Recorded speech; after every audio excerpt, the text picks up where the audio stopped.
नमस्कार, आदाब। Crime petrol dial 100 में आप सबका स्वागत है। आवाज उठाने का हौसला आसान नहीं होता।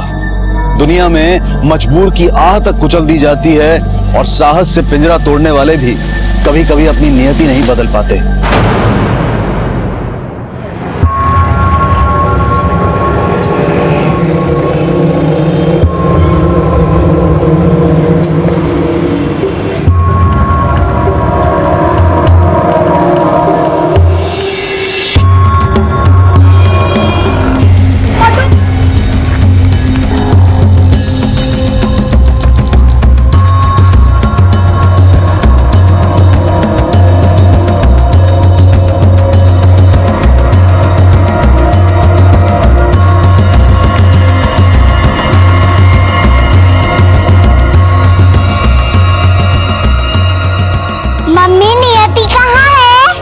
नियति कहाँ चली गई नियति? अरे नियति, नियति पकड़ी गई नियति।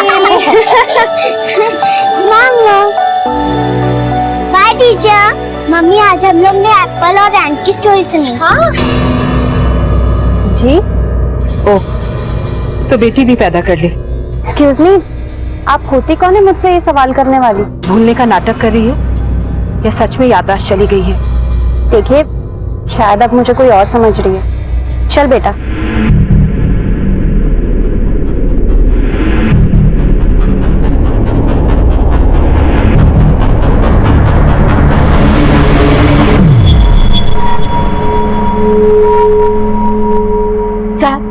साहब, कुमार साहब, कछु पता लगा हमरी मुन्नी का? नहीं माँ जी, अब तक तो कुछ पता नहीं चला है, लेकिन हमने गाजियाबाद थाने में फोन किया है। जैसे ही कुछ पता चलेगा हम खुद आके बताएंगे आपको। 5 साल से यही सुनते सुनते हमरे कान पक गए। हमरी आस भी मरने लगी।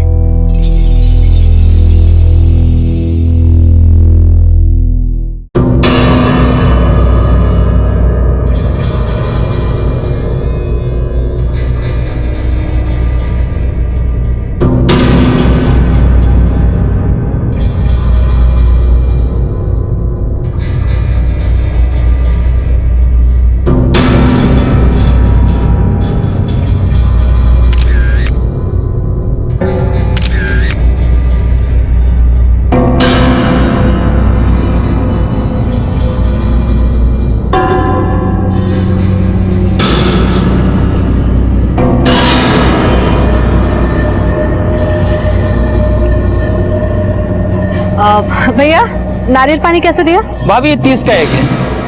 30। अच्छा, वो वाला 40 का एक। ठीक है, वो वाला दे दो। कितना दो भाभी? 4। ठीक है।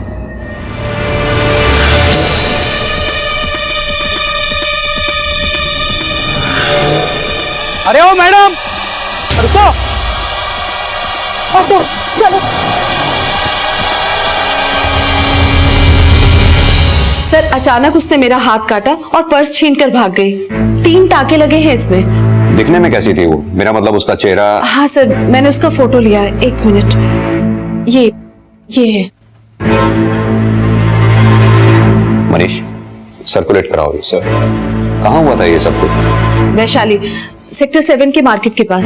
लेकिन उस मार्केट में तो काफी चहल पहल रहती है। किसी ने पकड़ने की कोशिश नहीं की उसे? हाँ सर, लेकिन उसके हाथ में चाकू था। कौन हिम्मत करता?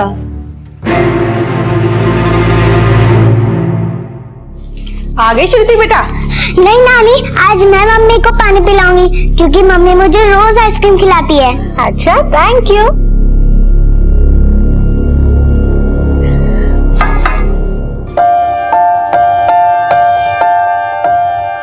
ये बेटा, ये कुछ तस्वीरें मंगवाई है, देख लेना। मुझे पता है तुम थक गई होगी। अब मुस्कान की तरह सारा दिन तो आवारागर्दी करती नहीं हो तुम। लेकिन मुस्कान है कहाँ? भैया, वो बॉटल देना। 135 रुपया। बस 135 रुपए। 3 बॉटल और देना। अरे कहाँ गई? चूना लगाई।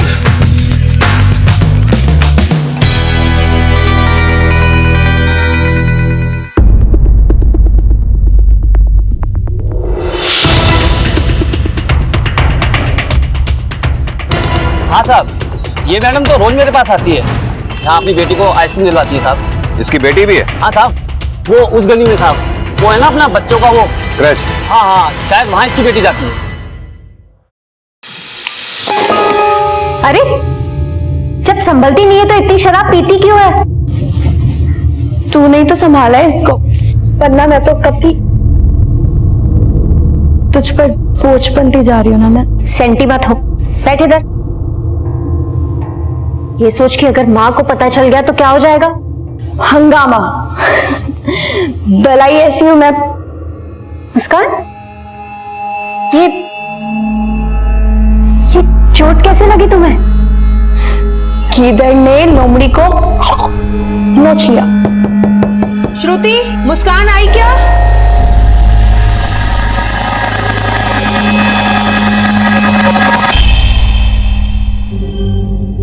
माँ, वो फोन आया था उसका, कह रही थी कि 1 आध घंटे में आ जाएगी।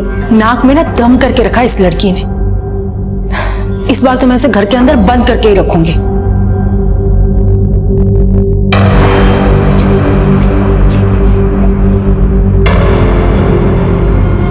ये तो नियति की मम्मी है सर। नाम क्या है इसका? श्रुति शर्मा। लेकिन बात क्या है सर? सर, यहाँ के केयर टेकर ने श्रुति के बारे में जो बताया उससे तो लगता नहीं कि ये किसी को मारकर उसका पर्स छीन सकती है। और रमोला ने श्रुति की जो फोटोग्राफ खींची है वो वार करने से पहले की है। कुछ ठीक नहीं लग रहा है। हाँ सर, भेजता हूँ फोर्स। जय हिंद सर। अरे माँ जी, हमारी मुन्नी की कोई खबर मिली?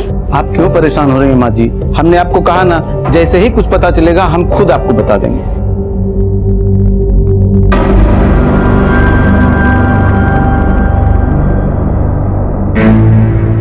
कुछ पता चला क्या? हाँ, उसका एड्रेस मिला है। हम वहां पे। एड्रेस मिला? कहाँ रहती है वो?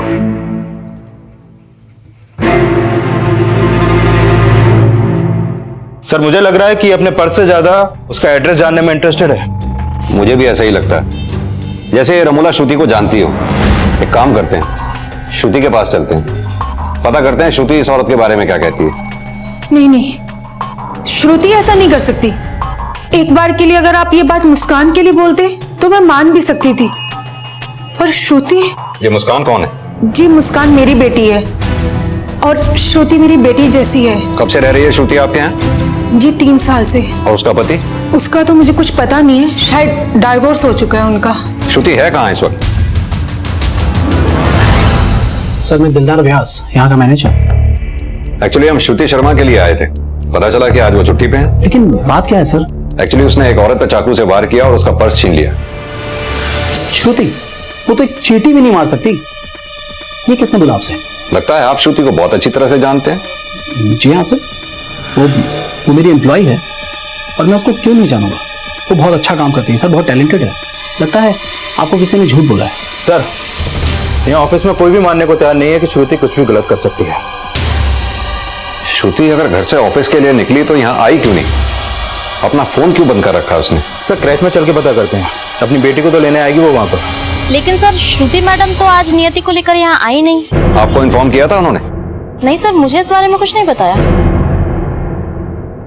आप यहाँ? हाँ सर, श्रुति के साथ साथ मुस्कान का फोन भी बंद आ रहा है, इसीलिए मैं नियति को। श्रुति नियति को यहाँ भी नहीं लेके आई।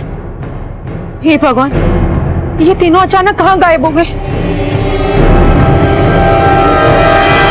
इस केस में श्रुति का नाम एक झूठी शिकायत के बाद सामने आया, लेकिन इससे पहले कि श्रुति कोई अपनी सफाई पुलिस को देती, वो लापता हो गई।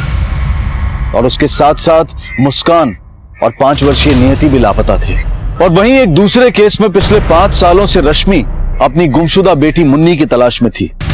और बहुत जल्द इन दोनों केसेस के तार आपस में जुड़ने वाले थे, लेकिन उससे पहले श्रुति के खिलाफ लिखवाई गई झूठी कंप्लेन का राज सामने आया। तो तेरे कहने के मुताबिक इस औरत ने अपना हाथ खुद काटा था? जी साहब। तो तू तब क्यों नहीं आया हमारे पास? मैं डर गया था साहब। इन दोनों को जानता है तू? नहीं साहब, सर, इसकी दुकान के पास गटर में जो बैग मिला उसमें कैश नहीं, सिर्फ खून चढ़ा चाकू है। साहब, इसी औरत ने ये बैग वहां फेंका था। तो ऐसा तो नहीं तू श्रुति को जानता हो, उसी ने तुझे बोला हो ये बयान देने के लिए? कसम से बोलता हूँ साहब, जो सच है मैंने आपको बता दिया। ठीक है, जा अभी तू।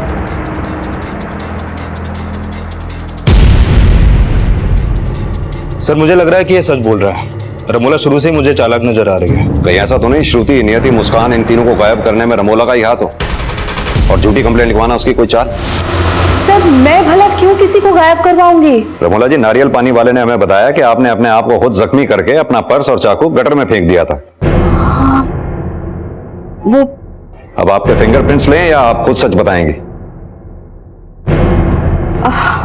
हाँ सर, मैंने झूठी कंप्लेंट लिखवाई थी। क्यों? वो मैं आप लोगों के जरिए श्रुति तक पहुंचना चाहती थी। वो क्यों? श्रुति मेरी बेटी है सर। व्हाट? श्रुति आपकी बेटी है? हाँ सर, 5 साल से उसे तलाश कर रही थी। थोड़े दिन पहले ही वो मुझे मिली। जब मैंने उससे मिलने की कोशिश की तो उसने मुझसे अनजानों जैसा बर्ताव किया। चल बेटा, माँ हूं तेरी, कलेजे से लगाने के बजाय अजनबियों जैसा व्यवहार कर रही है मेरे साथ। अजनबी तो आपने मुझे कर दिया है। तब माँ का कलेजा कहाँ था? जब अपनी बेटी अपनी माँ की ममता और विश्वास के लिए तरस रही थी। तो ना मुझे 2 थप्पड़ मार ले, पर मुझे पराया मत कर प्लीज श्रुति। अब मैंने अपने रास्ते बदल लिए हैं। मेरा आपसे कोई नाता नहीं है। बिना हाथ उठाए ही मेरे मुंह पर तमाचा मारकर चली गई वो। लेकिन ऐसा क्या हुआ था जो श्रुति आपकी ममता को कोस रही थी? वो लड़की थी सर, और हम चाहते थे कि वो अपनी मर्यादा में रहे। ऐसी क्या मर्यादा तोड़ी थी उसने? जब बेटी बिन ब्याह है अपने माँ बाप को छोड़कर अलग रहने की सोचे तो लक्ष्मण रेखा खींचनी पड़ती है सर। पर उसे हमारी ये जिम्मेदारी अत्याचार लगती थी। उसने कई बार घर से भागने की कोशिश भी की। जब जवान खून अपनों के विरोध पर उतर आए तो ममता और वात्सल्य भी बलि चढ़ जाते हैं। एक दिन जब मैं उसके कमरे में गई तो वो अपने कमरे में नहीं थी।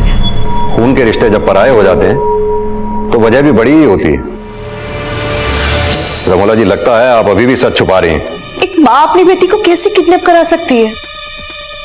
मुझे तो लगता है कि मैं उस तक पहुंच ना जाऊं, इसलिए वो फिर से हमसे दूर चली गई है। श्रुति के साथ सिर्फ उसकी बेटी ही नहीं, उसके मकान मालकिन की बेटी मुस्कान भी गायब है। क्या? फिर से उसके साथ एक लड़की गायब है? फिर से मतलब?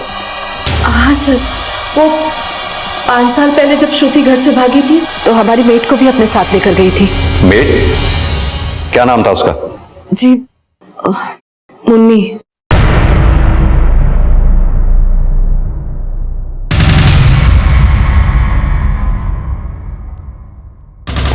सर, मुझे लगता है ये औरत जरूर कुछ छुपा रही है। पता करो ये 5 साल पहले श्रुति के भागने की वजह क्या थी और इनकी मेड मुन्नी के लापता होने का राज भी।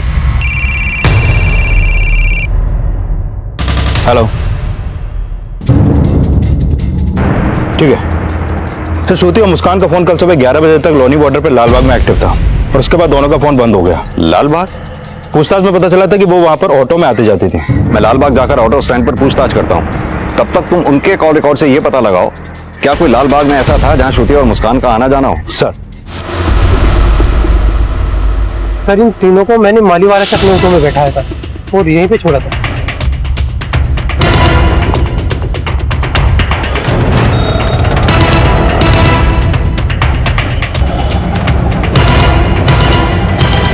लेकिन यहाँ तो सारा मार्केट प्लेस है, कहाँ गए होंगे वो लोग? मालूम नहीं सर। एक काम करो, ये आसपास की दुकानों में पता करो, हो सकता है कोई लीड मिले। जी सर।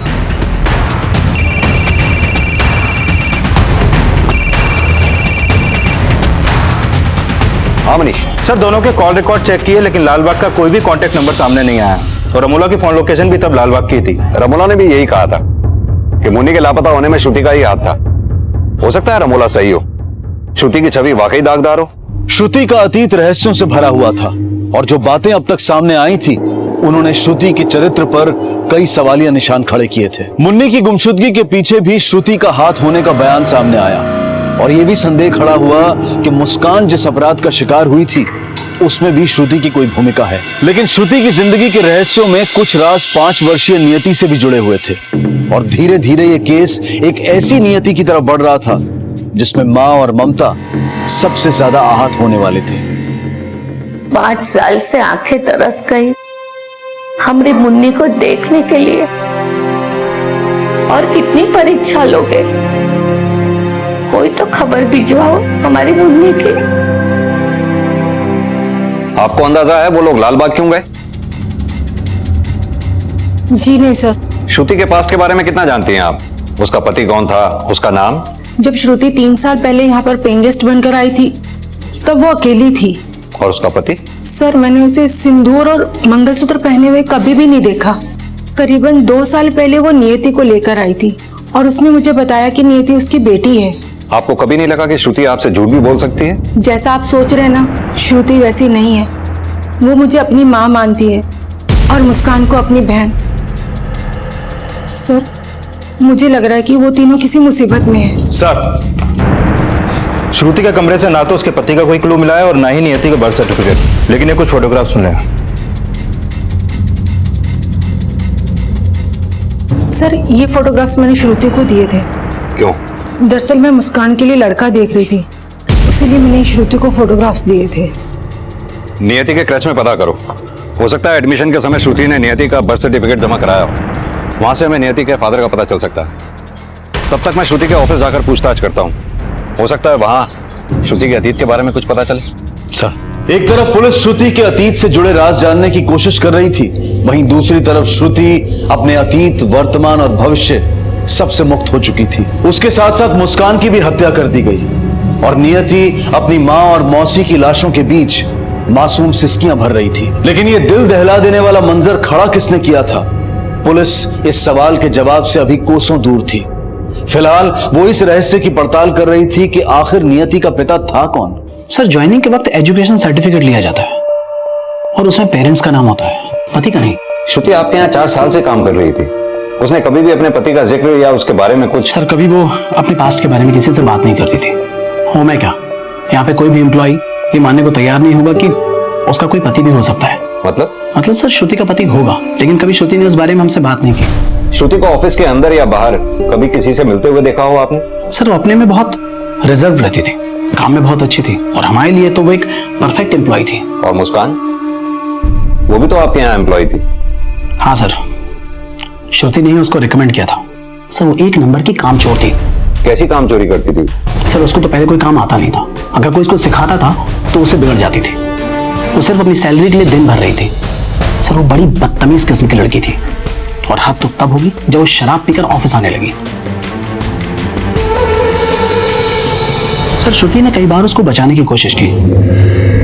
उसकी वजह से हमारे ऑफिस का एनवायरनमेंट खराब हो रहा था, इसलिए हमने 3 महीने पहले उसको निकाल दिया। ये श्रुति और मुस्कान के रिश्ते कैसे थे आपस में? सर ये तो हमारी भी समझ के बाहर है कि श्रुति जैसी लड़की मुस्कान का क्यों सपोर्ट कर रही है। सर मुझे तो लगता है कि मुस्कान ने कोई गड़बड़ की है।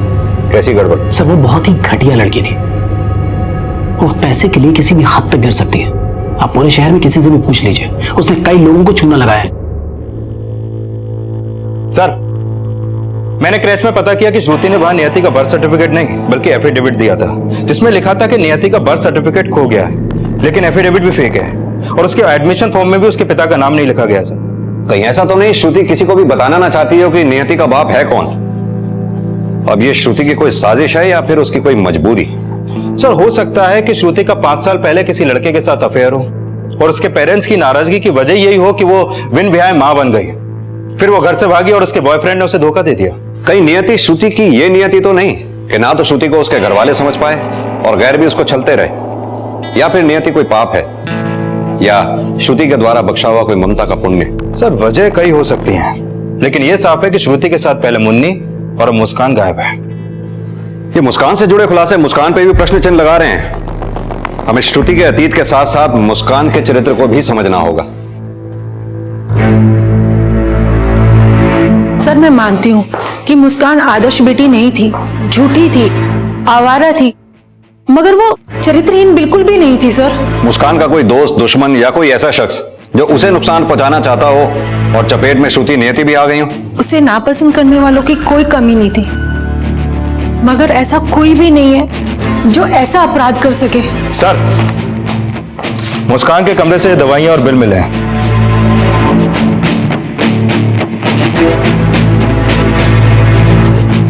उन तीनों के लापता होने से एक दिन पहले श्रुति, नियति, मुस्कान में से किसी को चोट लगी थी? जी नहीं सर। तो फिर ये पेन किलर्स आपके यहाँ कैसे? मधु जी, आप हमसे कुछ छिपा तो नहीं रही है ना? नहीं सर, मुझे तो खुद समझ नहीं आ रहा कि अचानक ये सब हो क्या रहा है।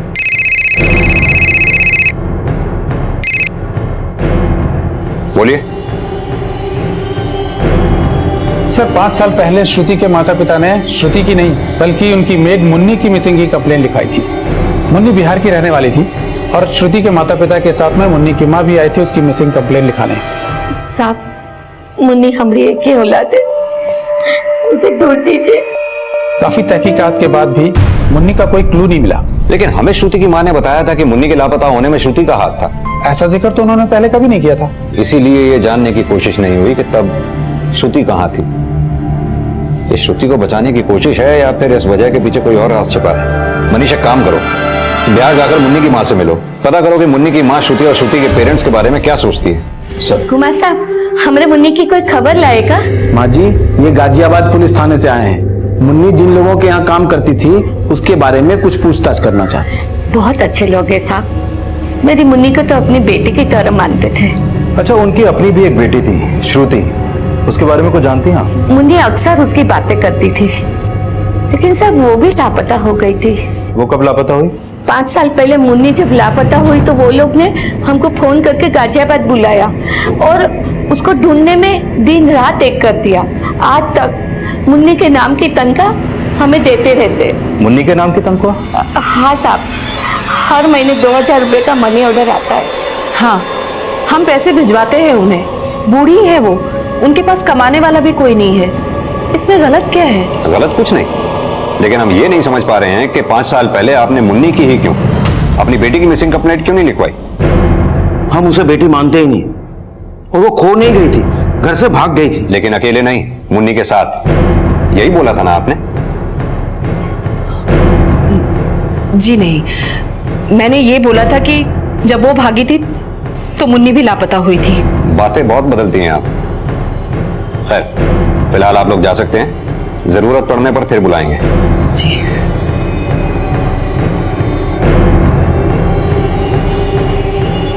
सर, क्या लगता है मुन्नी इनके षड्यंत्र का शिकार हुई या श्रुति के? इसका जवाब तो श्रुति से ही मिलेगा कि वो अब भी कोई षड्यंत्र रच रही है या किसी षड्यंत्र का शिकार हो रही। सर, मैंने श्रुति और मुस्कान के मैनेजर दिलदार के कॉल रिकॉर्ड चेक किए हैं। इसमें ऐसा बहुत कुछ है जो हमसे छुपा रहा है। श्रुति मेरी एम्प्लॉय थी और मेरी रोजाना उससे फोन पर बात भी होती थी, लेकिन उसका कतई मतलब नहीं है कि मैंने उसका किडनैप किया हो। गायब तो मुस्कान भी है, उससे भी तुम्हारी रोज फोन पे बातें होती थी। सर, वो मुझे फोन किया करती थी। लेकिन 6 अक्टूबर को जब श्रुति और मुस्कान का फोन लालबाग में बंद हुआ तो तुम्हारे फोन की लोकेशन भी लालबाग की थी। चक्कर क्या है? क्या जरूरत थी उस लड़की से मिलने की? मुसीबत के सिवा उसने कुछ दिया है? उसके वजह से 5 साल से रोज पुलिस स्टेशन के चक्कर काट रहे हैं हम। और 5 साल से एक माँ अपनी बेटी से मिलने के लिए भी तो तरस रही है। उसका क्या, वो जैसी भी है तो हमारी बेटी ही ना। खबरदार जो उसे बेटी कहा तो दोबारा मेरी मर्जी के खिलाफ गई तो उसकी तरह तुझसे भी नाता तोड़ लूंगा मैं। और सिर्फ 6 अक्टूबर को ही नहीं, तुम्हारे फोन की लोकेशन ऑफिस आवर्स के अलावा श्रुति के फोन के लोकेशन से मैच होती है। क्या चक्कर था तुम्हारा श्रुति के साथ? सर, जैसा आप सोच रहे हैं वैसा कुछ भी नहीं। तो फिर कैसा है मैनेजर साहब, तुम ही बता दो।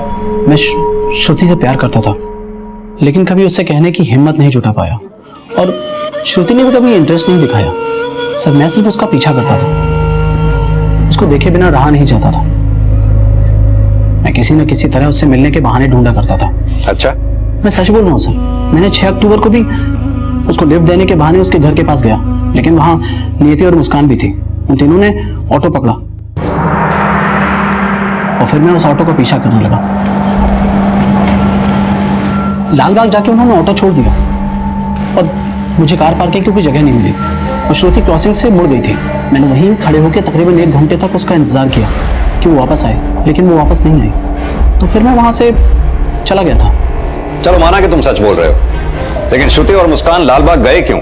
मुझे क्या पता सर। किसी से उनको मिलते देखा वहां? नहीं सर।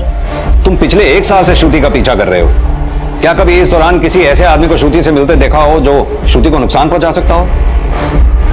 हाँ सर, करीब 1 हफ्ते पहले श्रुति एक आदमी से मिली थी।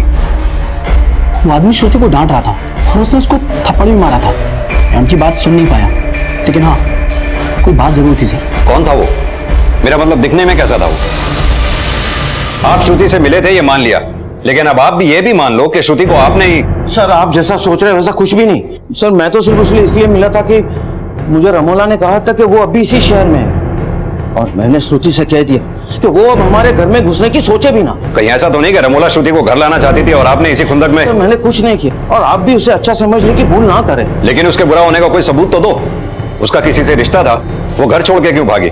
नियति किसकी बेटी है, कुछ तो बोलो। सर मैं बस इतना जानता हूँ कि मैंने अपनी इज्जत बचाने की बहुत कोशिश की, लेकिन वो हमारे मुंह पे कालिक पोतकर भाग गए, और 24 घंटे बाद हमने सिर्फ मुन्नी की मिसिंग रिपोर्ट लिखवाई। 24 घंटे तक उन्होंने मुझे भी कमरे में बंद रखा। वो इतना गुस्से में थे कि घर में तोड़फोड़ करते रहे। ठीक है, आप जा सकती हैं।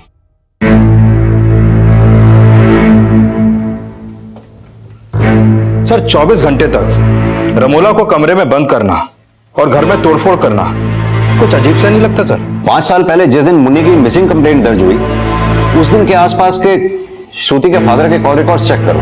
सर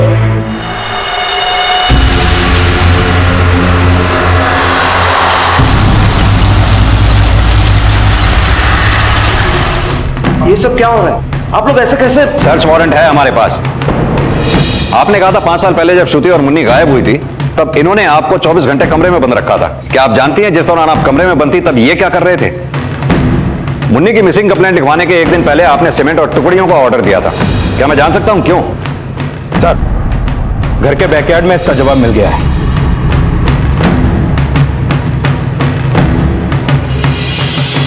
ये देखिए सर।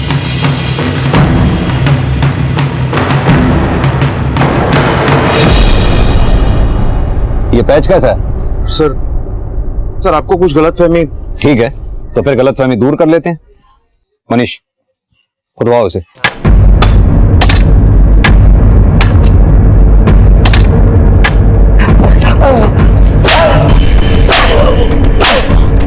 तुम्हारी रस्सी तो जल गई, अब वाला हम उतारेंगे।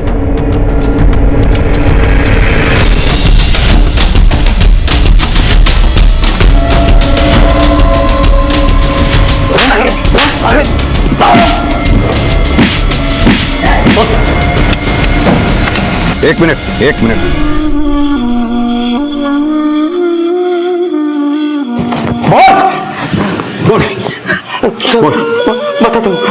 बताता हूँ सर, बताता। सर मैं मानता हूँ मैंने वहां मुन्नी की लाश गाड़ी, लेकिन मुन्नी का मर्डर श्रुति ने किया था, क्योंकि मुन्नी उस पर नजर रखती थी। अब खुद को बचाने के लिए श्रुति पे आरोप मढ़ रहे हो? सर मैं मानता हूँ मैं उससे नफरत करता था, लेकिन उसका बाप हूं, उसके बचाने के लिए मैंने उसका यह क्राइम छुपाया। सर आप ही सोचिए, अगर मैं बुरा होता तो मुन्नी की मां को हर महीने 2000 रुपया क्यों भिजवाता? तुम्हारी बात हम तभी सच मानेंगे जब श्रुति खुद आकर यह बात कबूल करेगी कि उसी ने मुन्नी को मारा है। अगर उसे पकड़वाने में हमारी मदद कर सकते हो तो ये बताओ कि श्रुति है कहां? सर मुझे नहीं पता वो कहां है। अच्छा ये बताओ, तुम उसे कैद करके क्यों रखते थे? क्या किया था उसने? सर वो आवारा लड़की थी। किसके साथ आवारागर्दी करती थी? सर मुझे नहीं पता वो कौन था। सर डीएनए टेस्ट से कंफर्म है कि वो लाश मुन्नी की है, लेकिन सर बॉडी जिस हालत में मिली है उससे पोस्टमार्टम और फॉरेंसिक रिपोर्ट से ज्यादा कुछ तो पता नहीं चल पाया, लेकिन स्कल में 2 जगह क्रैक्स हैं और हाथ में भी फ्रैक्चर है। लेकिन सवाल ये है कि क्या श्रुति का बाप सच बोल रहा है कि मुन्नी का मर्डर श्रुति ने ही किया है? सर कहीं ऐसा तो नहीं कि जो साजिश मुन्नी के साथ हुई उसी तरह श्रुति, नियति और मुस्कान को मारकर कहीं दूसरी जगह गाड़ दिया गया हो और श्रुति को क्रिमिनल बताना इसकी एक नई चाल हो? सर आपने जो कॉल रिकॉर्ड चेक करने के लिए कहा था वो मैंने चेक किए।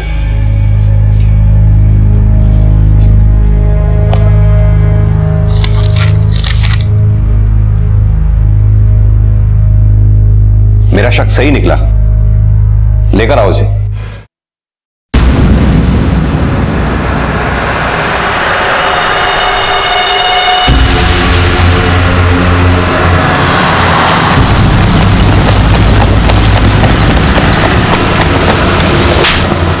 तो श्रुति के भैया जी, तुझे क्या लगा था तुझे यहां नहीं बुलाया जाएगा?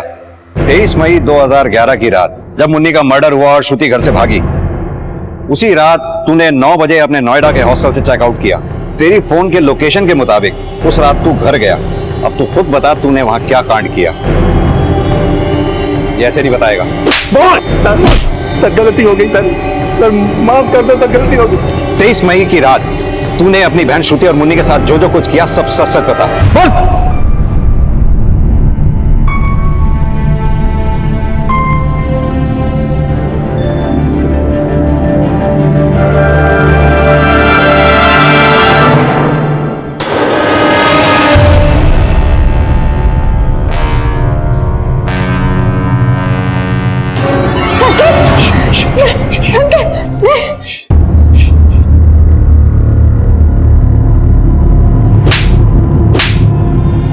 तू भाई नहीं राक्षस है जिसने अपनी बहन श्रुति को नहीं छोड़ा, मेड को कहां छोड़ा होगा?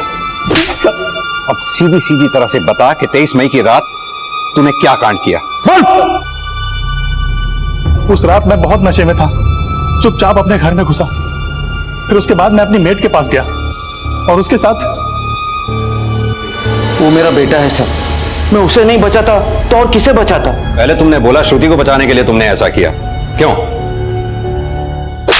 तो तुम ये भी जानते होंगे तुम्हारा बेटा संकेत अपनी बहन श्रुति को मोलेस्ट करता था। क्या? अच्छा ही किया श्रुति ने तो तुम जैसे लीचड़ लोगों का घर छोड़कर भागी। लेकिन तुम लोगों की नफरत इतनी गहरी थी कि 5 साल बाद भी उसका पीछा नहीं छोड़ा। बोलो, श्रुति, नियति और मुस्कान के साथ तुमने क्या किया है? सीधी तरह से बताओ, नहीं तो। सर मैं सच कहता हूं, मैंने उनके साथ कुछ नहीं किया। मुझे नहीं पता वो लोग कहां हैं। संकेत और अमन 5 साल पहले हुई मुन्नी की हत्या के सारे राज खोल चुके थे, लेकिन श्रुति, मुस्कान और नियति जिस अपराध का शिकार हुए थे, इस राज का कोई भी सिरा ढूंढने में पुलिस अब तक नाकाम रही थी। और यह सवाल भी अभी तक वैसा ही बना हुआ था कि नियति का पिता कौन था। अगर इन बाप बेटे ने इन्हें किडनैप नहीं किया तो फिर श्रुति, नियति, मुस्कान के साथ हुआ क्या है? कहीं ऐसा तो नहीं इस सवाल का जवाब नियति के बाप से जुड़ा हो? हेलो, ठीक है, हम अभी आते हैं। सर, नियति वर्धमान हॉस्पिटल में रास्ते में जख्मी हालत में मिली है। नियति बेटा, आप हमसे बात कर सकती हो?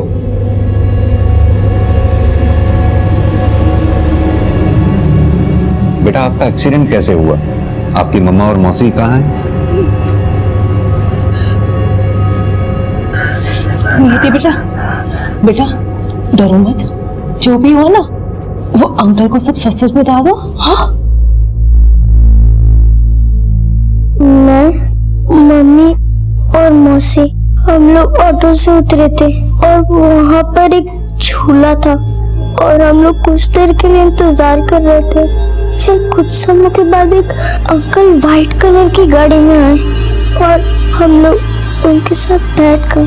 फिर वो हमें कहीं लेके चले गए। कौन थे वो अंकल बेटा? मुझे नहीं पता, पर वो अंकल बहुत गंदे थे, बहुत गंदे।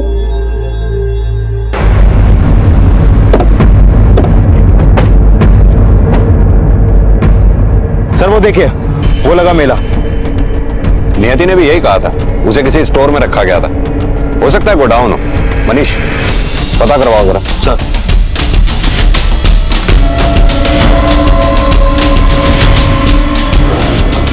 मनीष, खोलो इसे।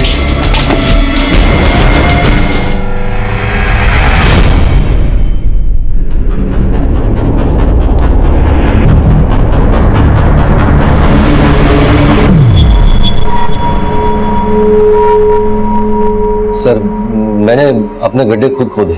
उस मुस्कान ने खुद अपने जाल में फंसाया मुझे। वो मेरे कोचिंग सेंटर में आती थी, वो मुझे अपना प्रेमी बनाना चाहती थी। ऐसा बहका मैं कि ओखली में सर दे बैठा। प्रेग्नेंट क्या हुई, वो गले की हड्डी बन गई थी। डॉक्टर बोला अगर ऑपरेशन करवाया, एबॉर्शन करवाया तो मुस्कान मर जाएगी।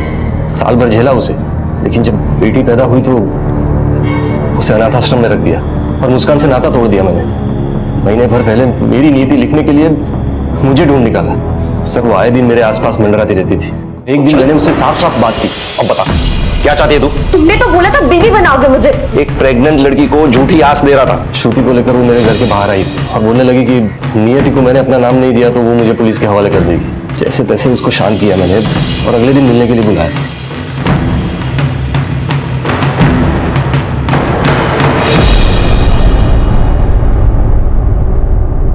मैं एक शादीशुदा आदमी हूँ, बच्ची है, बीवी है।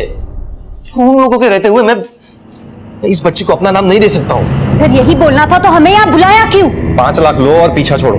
ना ही मुझे किसी बच्ची को अपना नाम देना है और ना ही रखेल पालनी है। मुस्कान को रखेल कहा तुमने? तुम्हारी हिम्मत कैसे हुई? मैंने उसे वहीं बांध दिया, सोचा खुद ब खुद अपनी मौत मर जाएगी। लेकिन अपनी नियति से कोई नहीं भाग सकता। तुम अपनी बेटी नियति को अपना नाम तो नहीं दे पाए, उल्टा उसकी माएं छीन ली। हमारे देश का 90% वर्ग आज भी इस मानसिकता में जी रहा है जहां बेटियों के पैदा होते ही पुरुष उनकी नियति तय कर देते हैं, उनसे उनकी बात रखने की आजादी तक छीन ली जाती है। और यही वजह थी कि श्रुति अपने माता पिता से भी ये कहने की हिम्मत नहीं जुटा पाई कि वो अपने भाई के शोषण का शिकार हो रही थी। मुस्कान से भूल जरूर हुई, लेकिन उससे भी औरत होने का कर्ज वसूला गया और मुन्नी की आवाज तो उसकी सांसों के साथ ही दबा दी गई। नियति को जिंदगी नसीब हुई, लेकिन ये सवाल नहीं मरा कि महिलाओं को कब तक इस तरह के अपराधों का शिकार होना पड़ेगा। अब मैं अनूप सोनी आपसे विदा लेता हूं, फिर मुलाकात होगी अगले एपिसोड में एक और चौंका देने वाले केस के साथ। तब तक अपना और अपने परिवार का ख्याल रखें और देखते रहें क्राइम पेट्रोल डायल 100। सबक एक को सीख हम सबको। जय हिंद।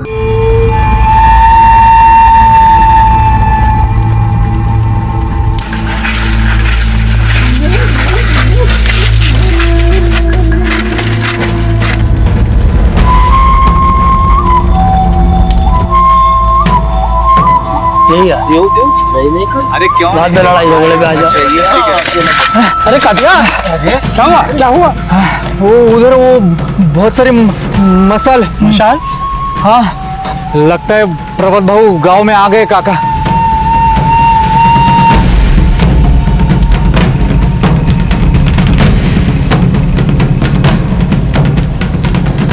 गोविंद से बाबा, गोविंद से बाबा।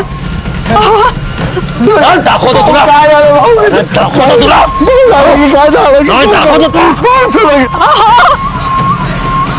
गोविंद से बाबा,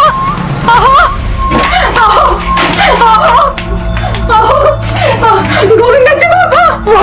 मेरा बात सुनो बाबू, मेरा बात सुनो, मेरा बात सुनो, मेरा बात सुनो बाबू।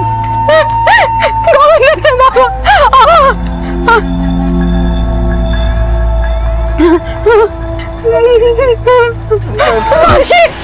मावशी दरवाजा उघडा, मला मदत करा, त्यांना वाचवायचं। मावशी पुलिस के पास जाना है तेरे को? हाँ पुलिस के पास जाना है तेरे को?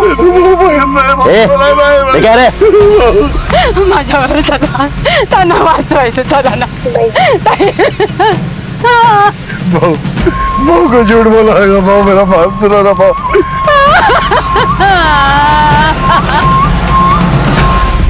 इस दिल दहला देने वाली घटना से 2 महीने पहले इस गांव में एक और अमानवीय अपराध हुआ था। एक युवक की हत्या करके उसके शव को पेड़ से टांग दिया गया था और 2 महीने बाद उसके पिता के हाथ पैर सिर्फ इसलिए काट दिए गए क्योंकि वो चाहते थे कि उनके बेटे का शव चील और बाजों की खुराक बनने की बजाय 5 तत्वों में विलीन हो जाए। ये गांव रिमोट एरिया में था, यहाँ से पुलिस स्टेशन भी लगभग 60 किलोमीटर की दूरी पर था, इसलिए ना तो पुलिस को इन घटनाओं की कोई जानकारी थी और ना ही गांव के लोगों में प्रभात मोर्चा के खिलाफ आवाज उठाने का साहस। आखिर कौन था प्रभात और क्यों बना था प्रभात मोर्चा जिसका आतंक सहने पर मासूम गांव वाले मजबूर थे?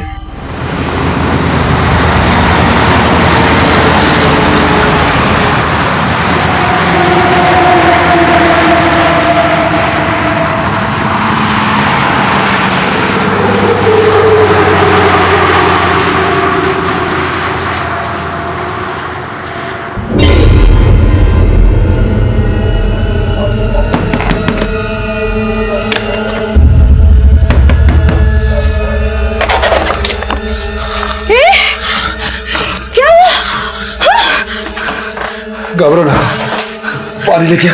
हाँ, हे भगवान, इतनी चोट। हाँ, कैसे लगी? हाँ, कहीं वो प्रभात मोर्चा ने? प्रभात मोर्चा सब तुम्हारे उस लाड प्यार और ममता के चक्कर में हो गया। 8 महीने से अपने बेटे की शक्ल नहीं देखी, और आप हो कि मुझे ही कोसते रहते हो। तो क्या करूं? हाँ?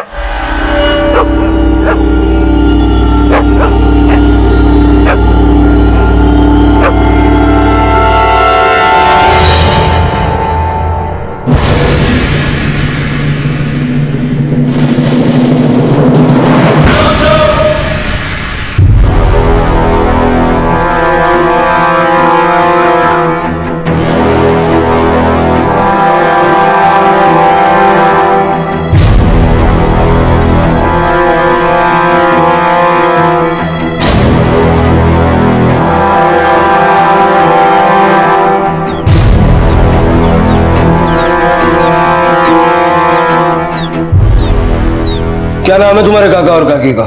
सचिन मनमाड़ी आणि इंदू मनमाड़ी, और उनका बेटा माधव मनमाड़ी साहब। बेटा भी लापता है? हो साहब। लेकिन अभी तो बोला कि बेटा मुंबई में काम करता है। खरे साहब तुमचा, लेकिन सुना है कि माधव कल गाँव आया था। सुना है मतलब? सर हुआ यूं कि हम दोनों काका से मिलने घर गए थे, तब वहां जाके देखा तो प्रभात मोर्चा लिखा है दीवार पे, और काका काकी दोनों अंदर नहीं थे साहब। मतलब ये प्रभात कोई गांव का गुंडा है जिसने तुम्हारे काका और काकी को? लेकिन साहब उसके जात वाले उसको गुंडा नहीं समझते, मसीहा समझते। जब से गोविंद ने। गोविंद, तुम क्या बोल रहे हो? कुछ समझ नहीं आ रहा। साहब मैं आपको प्रभात मोर्चा के बारे में सब बता देता हूँ साहब, तब आपको समझ में आएगा। क्योंकि साहब मेरे काका काकी और माधव इनके लापता होने के पीछे भी ये प्रभात मोर्चा है साहब। ये प्रभात मोर्चा जो है 8 महीने पहले बना, जब गोविंद और प्रभात की दोस्ती दुश्मनों में बदल गई। वो कैसे? गोविंद हमारी जात वाला है और प्रभात दूसरी जात वाला, लेकिन दोनों पढ़ते एक ही कॉलेज में थे।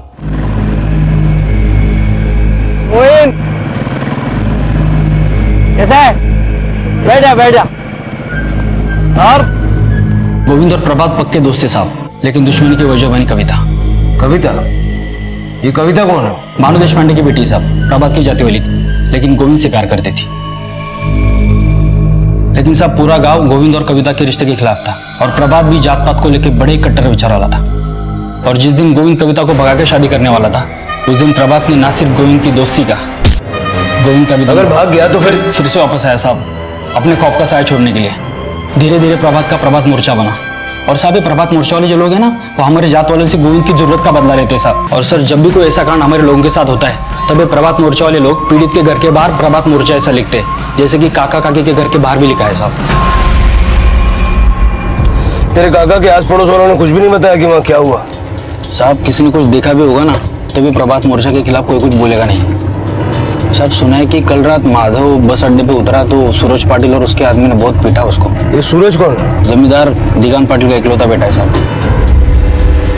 दरअसल मेरे काका उन्हीं के यहाँ साफ सफाई का काम करते हैं। दिगांत पाटिल और सूरज पाटिल का प्रभात मोर्चे से क्या कनेक्शन? साहब प्रभात उन्हीं की जात वाला है ना, और जब से प्रभात मोर्चा बना है तब से दिगांत और सूरज पाटिल ही क्या, उनकी हर एक जात वाला हमारी जात वालों को आग दिखाता है साहब।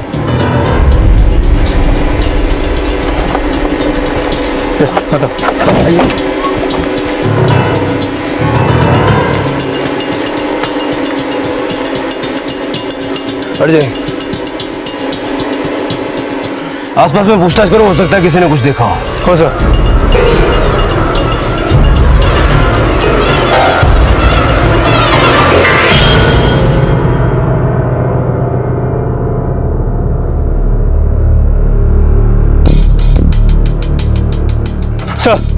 आस पड़ोस में कोई कुछ बताने को तैयार नहीं है। साहू, सचिन दिगंत पाटिल के यहाँ काम करता था। सचिन के बेटे की सूरज के साथ मारपीट की बात भी सामने आई है।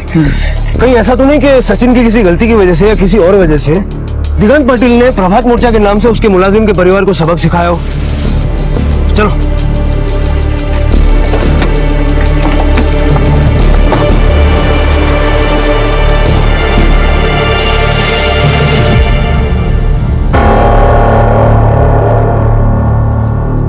दिगंत पाटिल तुम इसका? तो बोला। और ये आपका बेटा सूरज? जी। काय काम काढलं? नहीं, आज ये सरकारी मुलाजिम हमारे घर में। आपका मुलाजिम सचिन अपने बीवी बच्चों समेत गायब है, पता होगा ना आपको? तो मैं भी हैरान हूँ, ये 2 दिन से काम पे नहीं आ रहा था ना। हाँ, अपने बेटे से पूछा आपने? सुना सूरज ने सचिन के बेटे की कल बहुत पिटाई की। उसको गांव में आना मना है। तो क्या है, वो तो पंचायत का फैसला है ना। पंचायत भी तो आप ही लोग चलाते हैं। वैसे मैंने सुना है कि इस गांव पे वर्चस्व प्रभात मोर्चा का है। हाँ, प्रभात और प्रभात मोर्चा इस गांव की ढाल है, रक्षक है हमारे। किससे रक्षा करते हैं? उन गरीब बेसहारों से जो 2 वक्त की रोटी के लिए आप जैसों के मोहताज है। इंस्पेक्टर, ये आधी अधूरी जानकारी लेके आप पूरी बात बताइए ना, मैं पूरी बात सुनूंगा। हाँ तो सुन लीजिए और समझ भी लीजिए। प्रभात और प्रभात मोर्चा अगर नहीं होते तो ये गोविंद जैसे न जाने कितने हमारे बहू बेटियों का जीना मुश्किल करते थे। हाँ, क्यों दिखड़े? बहू है इस घर की, देखो शर्म और लाज से कैसे ढकी हुई है। क्यों?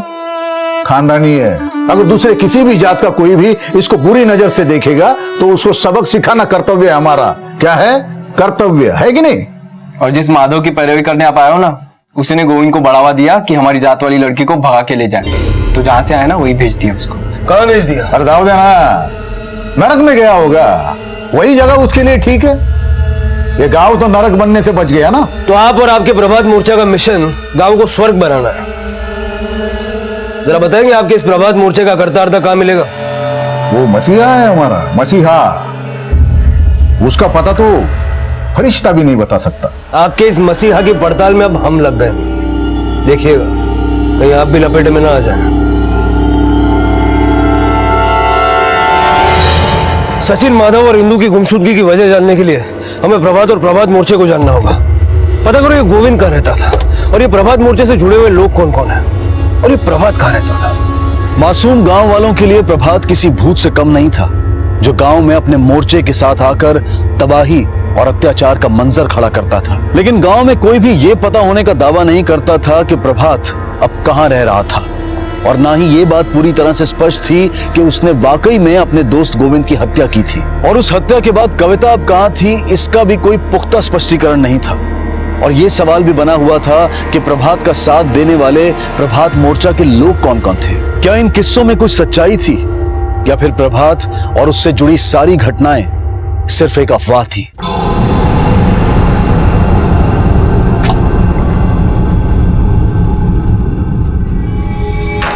आप हमें कुछ मत पूछे सर, मी तुमच्या पाया पडते। हे बघा काकी, घाबरू नका। साहब, यहाँ के लोग भगवान से भी नहीं डरते। अगर हम कुछ बोलेंगे तो मेरे बेटे की तरह मेरे पति को लाश बनाकर पेट पेट लटका देंगे। साहब, आपके पति है कहाँ? मैं तुमसे पाया पड़ते सर, आप कुछ मत पूछिए, हमें हमारे हाल पे छोड़ दो सर, कहीं विचार में कहा। हाँ साहब। ओ इंस्पेक्टर साहब, ये लाश जहां थी ना वहीं पे रहने दीजिए। प्रभात मोर्चा को अगर पता चल गया ना तो एक गोविंद के जात वालों का जीना मुश्किल हो जाएगा। जीना मुश्किल तो तेरे प्रभात और उसके मोर्चे के आतंकियों का हम करेंगे। 8 महीने से ये बॉडी यहाँ लटक रही थी, किसी ने पुलिस को सूचित नहीं किया। प्रभात भाव के खिलाफ जाने की किसी में हिम्मत नहीं है यहाँ पे। अब अगर किसी ने यहाँ लॉ एंड ऑर्डर के साथ खिलवाड़ किया ना तो बचेगा नहीं। बॉडी को पोस्टमार्टम के लिए भेजो, और कोई रास्ते में आए तो उसको अरेस्ट करो। सर चला रे।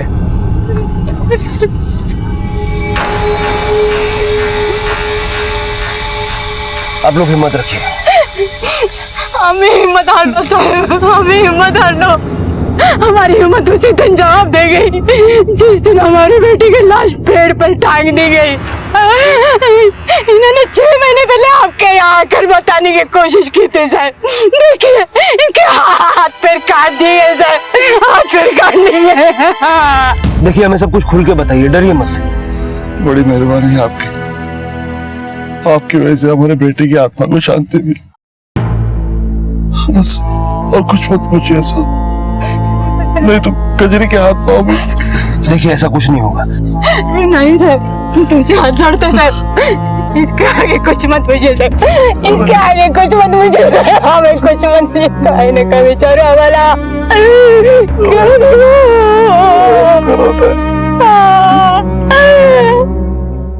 पिछले 8 महीनों से प्रभात मोर्चा के लोगों ने इस गांव में आतंक फैलाया है। सुनने में आया है कि इस गिरोह के लोग रात को अपने मुंह पे सफेद कपड़ा और चश्मा लगा के अपनी वारदातों को अंजाम देते हैं। लेकिन गोविंद की हत्या के अलावा और किसी की हत्या की बात सामने नहीं आई, ना ही इंदू, माधव और सचिन की तरह कोई गुमशुदा हुआ है। जिन भी घटनाओं के बारे में पता चला है वो गुंडागर्दी या धमकी से रिलेटेड है। लेकिन साहब मुझे लगता है कि सचिन, इंदू और माधव गुमशुदा नहीं है, बल्कि उनकी भी हत्या हुई है। और ये प्रभात जिस बिल में छुप के बैठा है ना, उसकी खबर सूरज पाटिल और दिगान पाटिल को जरूर है। इनके कॉल रिकॉर्ड से करवाओ और पिछले 8 महीनों की इनकी सारी एक्टिविटीज चेक करो। हो सर। हाँ लोखंडे बोला। ठीक है, मला SMS कर। सर, इस प्रभात के माँ बाप के बारे में पता चला है। गोविंद की मौत के बाद वो पुणे शिफ्ट हो गए थे।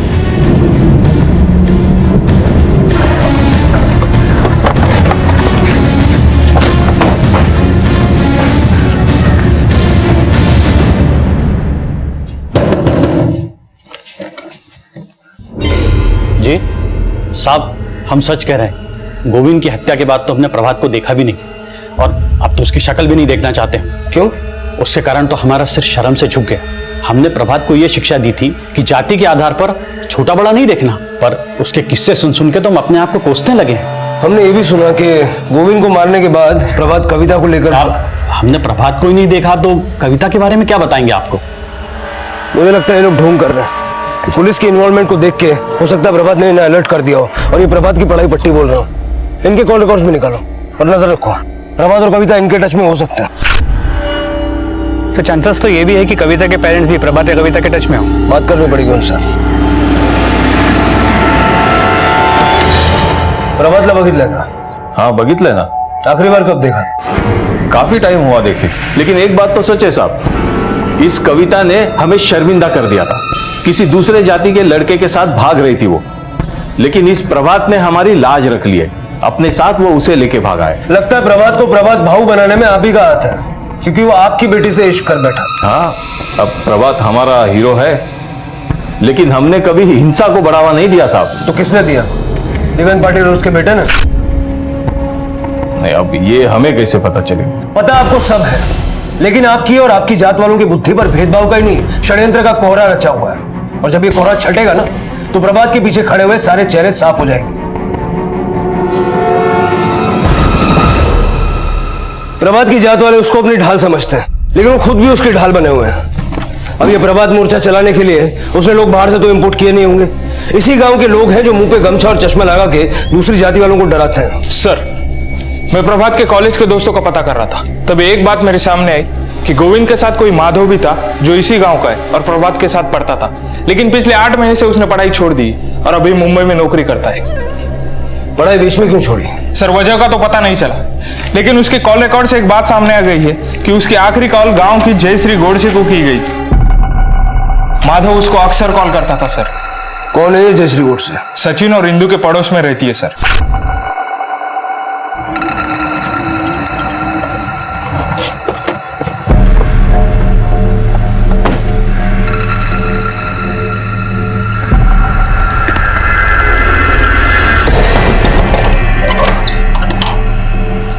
जी साहब। जयश्री गोडसे यहीं रहती है? जी, वो मेरी पत्नी है। लेकिन आप यहाँ साहब? हमें उससे बातचीत करनी है। साहब, उसकी तबीयत ठीक नहीं है। हम उसे कोई तकलीफ नहीं देंगे, उससे कुछ पूछताछ करनी है।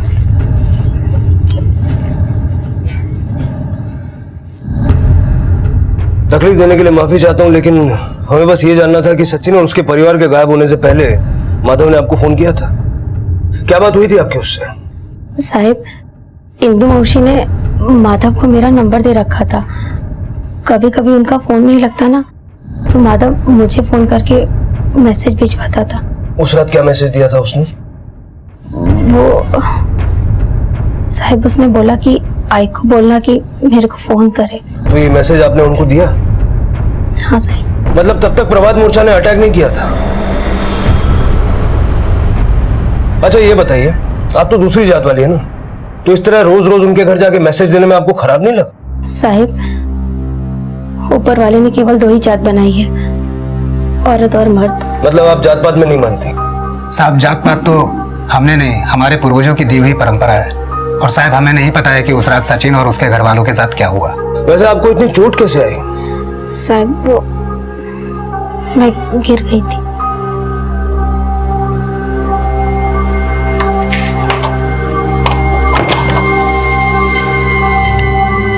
दवा क्यों नहीं लगाया? चलो आप, मैं लगा देता हूँ। सर, गोविंद की पोस्टमार्टम रिपोर्ट सर पे गहरी चोट का निशान है, हाथ और पांव भी काटे गए हैं, शायद किसी कुल्हाड़ी से। इसका मतलब गोविंद के पिता तीर्थ के हाथ और पैर भी 6 महीने पहले किसी कुल्हाड़ी से काटे गए। सर वो तीर्थ ही है जिसने इन प्रभात मोर्चा वालों को करीब से देखा है। अगर वो बयान देने के लिए मान जाए तो शायद हम उन तक पहुंच सकते हैं। मैं गोविंद के परिवार से बात करने की कोशिश करता हूं। तुम ये पता लगाओ गांव में किस किस के पास सफेद गमछा, चश्मा और कुल्हाड़ी है। इन 3 चीजों का कॉम्बिनेशन जिसके पास है उससे हमें प्रभात मोर्चा के बारे में कोई ना कोई क्लू डेफिनेटली मिलेगा। हो सर। पुलिस की इन्वॉल्वमेंट के बाद आखिरकार गोविंद की लाश को उसकी हत्या के 8 महीने बाद चिता नसीब हुई।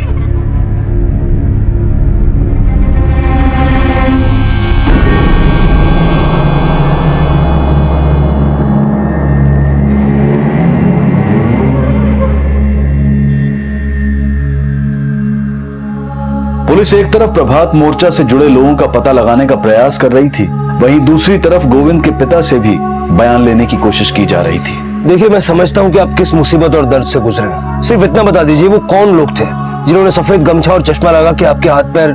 साहब, आपने हमारे बेटे को चिता दिलाकर बहुत एहसान किए। अब हम आशीर्वाद के सिवा कुछ नहीं दे सकते। हमारा सहारा नहीं रहा, लेकिन हम मरते दम तक एक दूसरे का सहारा बने रहना चाहते। आपसे कुछ बोला तो क्या पता एक दूसरे का मुंह भी देखने को तरस जाए।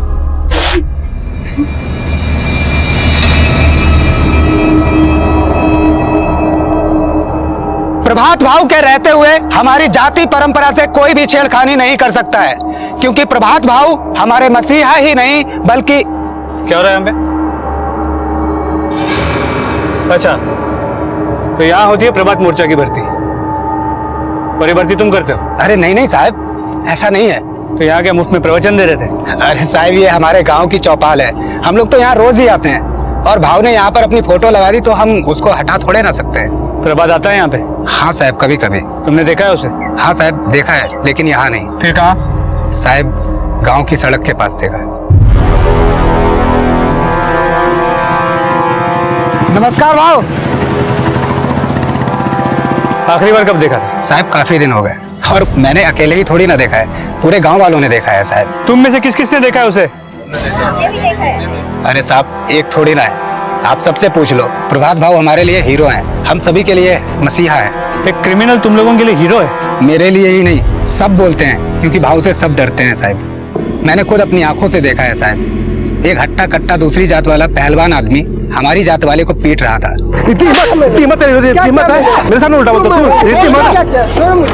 और भाव ने उसको ऐसा तोड़ा कि मैं देखता रह गया साहब। उसी दिन मैं समझ गया कि प्रभात भाव हमारी जाति वालों के लिए एक दिन मिसाल बनेंगे, लेकिन हमें ये नहीं पता था कि भाव जो है मर्डर भी कर देंगे। सर, और 2 कुल्हाड़ी मिला है। चलो।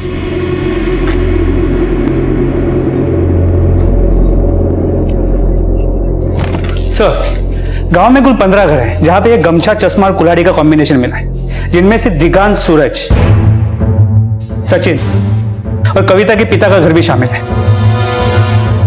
दिगंत और सूरज पाटिल तो हमारे सस्पेक्ट्स हैं ही। कविता के बाप का भी गोविंद को मारने का मोटिव हो सकता है। अब बस देखना यह है कि सबूत किसके खिलाफ मिलता है। सर, एक और आदमी है जिसके पास तीनों का कॉम्बिनेशन मिला है, और वो प्रभात मोर्चा से भी जुड़ा हो सकता है। कौन? अरविंद गोडसे। सभी 15 कुल्हाड़ियों को फॉरेंसिक टेस्ट के लिए भेजो। हो सर। सफेद कपड़े और काले चश्मे के बाद अब कुल्हाड़ी के जरिए प्रभात और प्रभात मोर्चा से जुड़े लोगों तक पहुंचने की कोशिश की जा रही थी, लेकिन फोरेंसिक जांच ने इस केस को दिशा देने की बजाय कई और पेचीदा सवालों में उलझा दिया। सर, फोरेंसिक रिपोर्ट में दिगंत, सूरज और कविता के पिता के घर से मिले कुल्हाड़ी पे नहीं, बल्कि सचिन के घर पे मिले कुल्हाड़ी के पीछे वाले हिस्से पे ब्लड के ट्रेसेस मिले, जो गोविंद के खून के साथ मैच करते हैं। साहू, कहीं ऐसा तो नहीं कि सचिन ने प्रभात के साथ मिलकर गोविंद का खून किया हो? पॉसिबल है, क्योंकि सचिन पहले प्रभात के घर पे साफ सफाई का काम करता था। प्रभात ने शायद उसे पैसे देकर मर्डर करवाया, और सचिन और उसकी फैमिली का गायब होना इस डील का हिस्सा हो। इसलिए जब हम सचिन के घर पे गए। लेकिन गोविंद की हत्या के 8 महीने बाद ऐसा क्या हुआ होगा कि सचिन ने? सर, हाईवे के पास खेत में बॉडी के कुछ कटे हुए हिस्से मिले।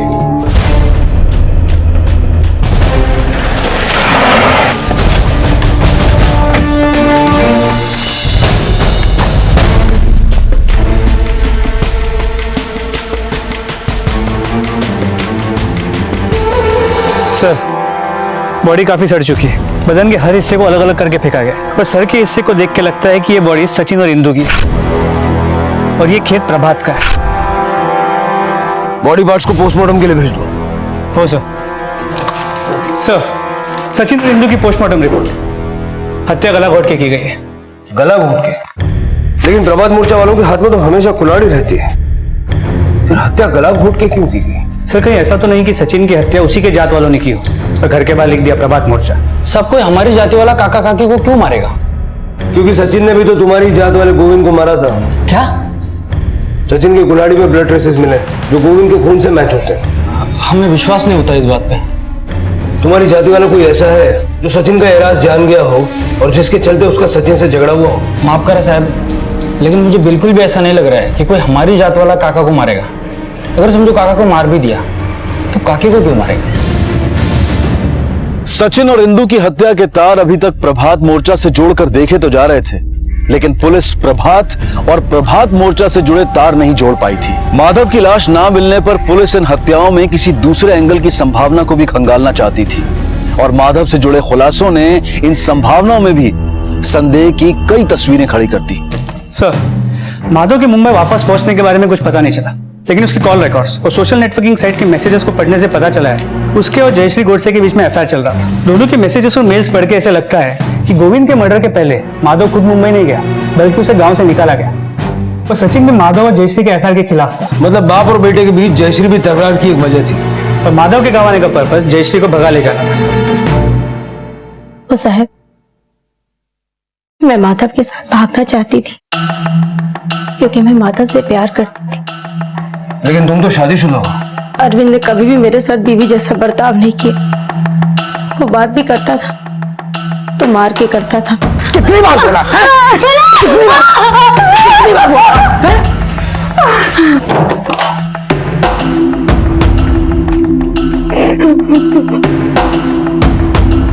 उसके अत्याचारों से मैं तंग आ गई थी साहब, लेकिन माधव ने मुझे सांत्वना ही नहीं बल्कि अरविंद को छोड़ने का साहस भी दिया। 9 महीने पहले अरविंद को मेरे और माधव के बारे में पता चल गया और उसने सूरज के साथ मिलकर माधव को बहुत पीटा और ये शर्त रखी कि माधव ये गांव छोड़कर चला जाए। सचिन काका ने माधव को मुंबई भेज दिया, लेकिन मैं और माधव मैसेज और फोन पे बात करते रहे और फिर उस रात जब माधव मुझे लेने वापस गांव लौटा तो हमें फिर से अलग कर दिया गया। मतलब उस रात अरविंद के कहने पर सूरज ने माधव की पिटाई की। साहब, अगर मेरी बीवी को कोई भगाने की कोशिश करेगा तो उसे सबक तो सिखाना पड़ेगा ना। तो तू उसे जान से मार देगा? साहब, मैंने किसी को जान से नहीं मारा है। तूने सिर्फ उसी को नहीं, सूरज के साथ मिलके उसके आई बाबा को भी मारा है। साहब, मैं मानता हूँ कि माधव के साथ मेरी दुश्मनी थी, लेकिन मैंने किसी को जान से नहीं मारा है। तुझे कैसे पता चला कि माधव गाँव वापस लौट रहा है? साहब, वो सचिन दिगान काका के यहाँ बोलने आया था कि उसने माधव को गाँव वापस बुलाया, क्योंकि वो लोग कुछ दिन के लिए उसके साथ मुंबई जा रहे हैं। मैंने सचिन को अच्छी तरीके से बोला था कि गाँव वापस नहीं आएगा माधव, और जब मैं बस स्टॉप पे माधव को सीधा करने के लिए गया तो पता चला वो जयश्री को भगाने के लिए आया है। तो उस रात माधव के साथ उसके आई बाबा को भी अरविंद ने मार दिया? नहीं साहब, उस रात तो अरविंद मुझे यहाँ घर लेकर आया था और अगली सुबह तक साहब वो मेरे साथ जातियां करता रहा। उस रात अरविंद कैसे उनको मार सकता है? तूने नहीं तो सूरज ने उनको खत्म किया होगा। सूरज ऐसा नहीं कर सकता है, क्योंकि जब मैं जयश्री को लेकर घर पे पहुंचा तब उसका फोन आया। उसने मुझे फोन पे बताया कि उसने माधव को बहुत पीटा है और वापसी की बस पे चढ़ा दिया है, और फिर सूरज वहां से अपनी आइटम के पास चला गया। ये सूरज शादीशुदा होने के बावजूद बाहर चक्कर चला रहा है? साहब, वो कुंवारा है, उसकी शादी नहीं हुई है। क्या? हाँ शायद।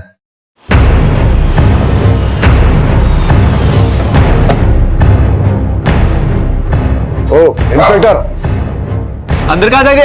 इंस्पेक्टर साहब, बाबा बखाना। अरे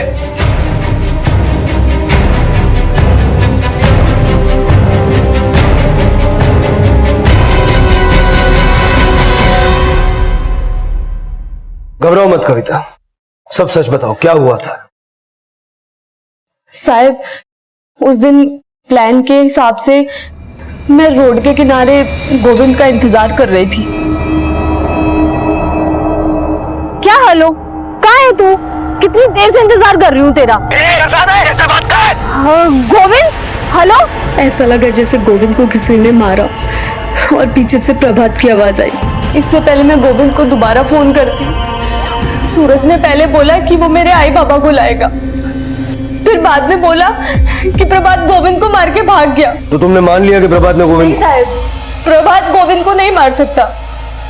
प्रभात ये जात पात में विश्वास नहीं रखता था, यहाँ तक कि हमारे भागने का इंतजाम भी प्रभात ने किया था। गोविंद को किसी और ने मारा साहब। प्रभात तो खुद उसे बचाना चाहता था, मैंने उसकी आवाज सुनी थी फोन पे। हेलो गोविंद, हेलो तुम्हें क्या लगता है ये सब सूरज के इशारे पे हुआ है? मुझे कुछ समझ नहीं आ रहा है, लेकिन प्रभात गोविंद को नहीं मार सकता। कविता, तुम पिछले 8-9 महीनों से वहां रह रही हो। दिगंत या सूरज पाटिल के बारे में कोई भी ऐसी बात जानती हो जो हमें गोविंद के मर्डर या प्रभात मोर्चा की असलियत तक जाने में मदद करे? साहब, एक बात अजीब सी है, मैंने सूरज को कई बार एक सफेद गमछे और काले चश्मे में घर में आते जाते देखा था।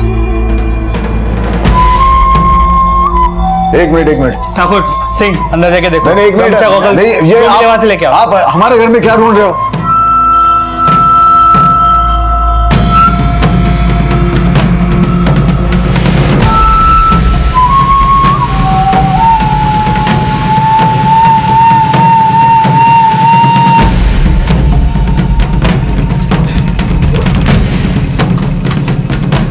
प्रभात मोर्चा के करता धरता आ गए अपनी असली जगह पे। हम कोई प्रभात मोर्चा की करता धरता नहीं है। प्रभात मोर्चा प्रभात का है, हमारा उससे कोई लेना देना नहीं है। तुझे क्या लगता है रे? तेरे ऐसा बोलने से हम मान लेंगे कि प्रभात जिंदा है?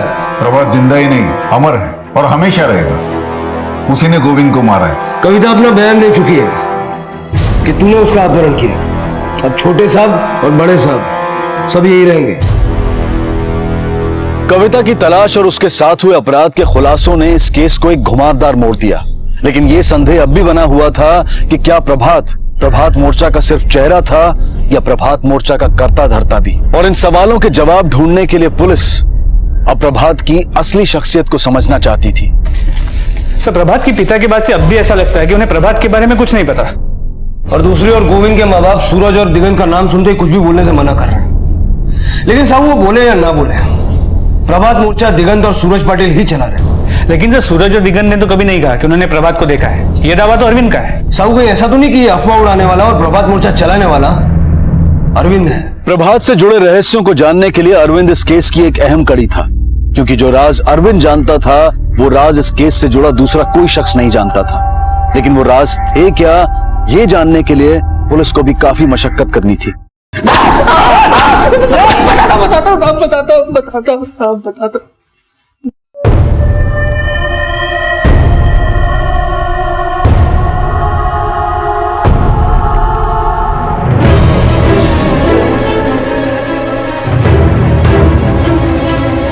मारना तो मैं माधव को चाहता था, लेकिन दिगांत काका के आगे मेरी एक भी नहीं चली। मुझे बहुत गुस्सा आया, लेकिन उन्होंने मुझे 2 टूक सुना दी। अरे पागल हो गया क्या? माधव को मारेगा तू? तेरी बदनामी होगी। तेरी बीवी के साथ चक्कर है उसका, सब लोग तेरे पे शक करेंगे। चल ले गाड़ी कर। मैं अंदर ही अंदर गुस्से में कुड़ रहा था कि मैं माधव का कुछ नहीं कर पाया। तभी मुझे पता चला गोविंद और कविता का भी लफड़ा चालू है और वो लोग भागने का प्लान बना रहे हैं। मुझे लगा अगर ऐसा हुआ तो जयश्री और माधव के भी हौसले बुलंद हो जाएंगे। तभी मैंने ठान लिया कि ऐसा मैं बिल्कुल नहीं होने दूंगा। सचिन प्रभात को जानता था, तब मैं उससे मिला। देख, गोविंद और कविता अगर भागे तो जो तेरा तड़ीपार बेटा है ना, उस पे भी गाज गिरेगी। लेकिन अरविंद, मैं क्या करूं? मेरे को सारी की सारी खबर दे, प्रभात कविता और गोविंद को कब भगाने वाला है, समझा ना? और जब प्रभात गोविंद को कविता से मिलाने जा रहा था, तब मैं उन दोनों से मिला। तो क्या भाव, अपनी जात का होकर इसको अपनी जात वाले के साथ भगवाना चाह रहे हो? मैं किसी को बता ना दूं, इसलिए प्रभात मुझे समझाने के लिए साइड में लेकर गया, लेकिन मैंने उसकी एक ना सुनी। अपुन है मोटी बुद्धि का, अपुन कुछ समझने वाला नहीं है। अपुन के रहते ऐसा नहीं होगा। हेलो, क्या हेलो? कितनी देर से इंतजार कर रही हूँ तेरा, कहाँ है तू? सीधे से बात कर। कैसे बात कर? मेरे को हाथ मत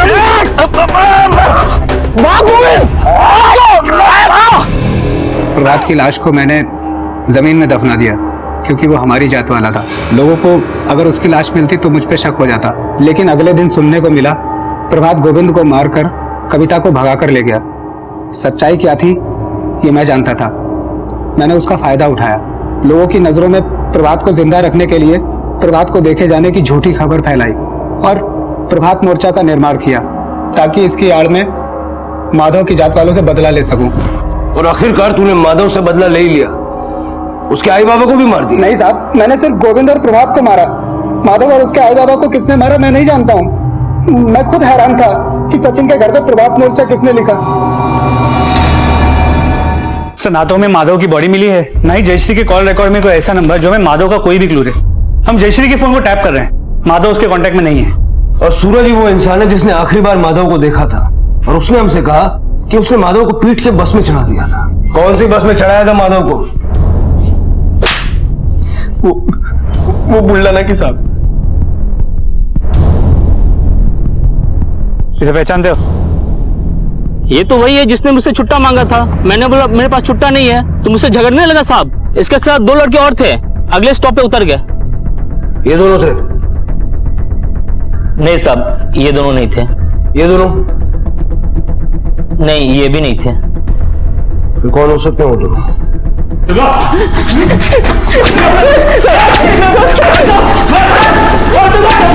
बता दो।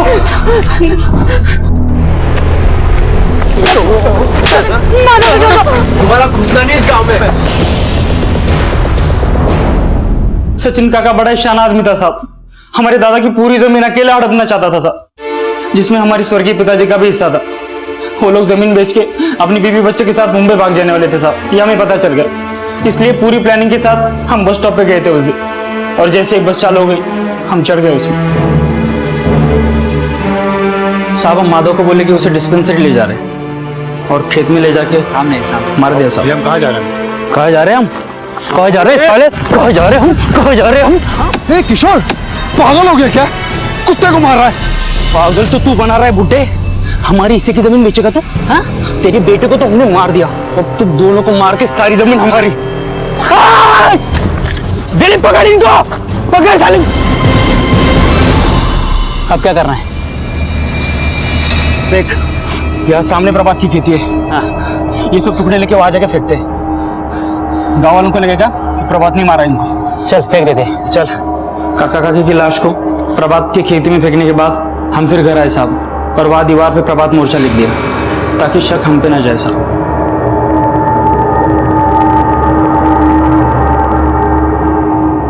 दिलीप और किशोर भी प्रभात मोर्चे का नाम इस्तेमाल करके अपने अपराध से बचना चाहते थे, लेकिन उनकी होशियारी खुद उन पर ही भारी पड़ गई। प्रभात का नाम इस्तेमाल करके जिन अपराधों को आधार दिया गया था, वो सवाल खड़ा करते हैं कि हमारा समाज आज भी जात पात और न जाने कितने तरह के भेदभावों में बटा हुआ है। इंसान की पहचान उसके कर्मों से की जानी चाहिए। धर्म और जाति के आधार पर किसी को छोटा या बड़ा समझना अनैतिक ही नहीं, अमानवीय भी है। इसी विचार के साथ अब मैं अनूप सोनी आपसे विदा लेता हूं। फिर मुलाकात होगी अगले एपिसोड में जुर्म की एक और कहानी के साथ। तब तक अपना और अपने परिवार का ख्याल रखें और देखते रहें क्राइम पेट्रोल डायल 100। सबक एक को सीख हम सबको। जय हिंद। इस तरह के और भी एपिसोड देखने के लिए हमारे चैनल को सब्सक्राइब करें और बेल आइकन दबाना ना भूलें।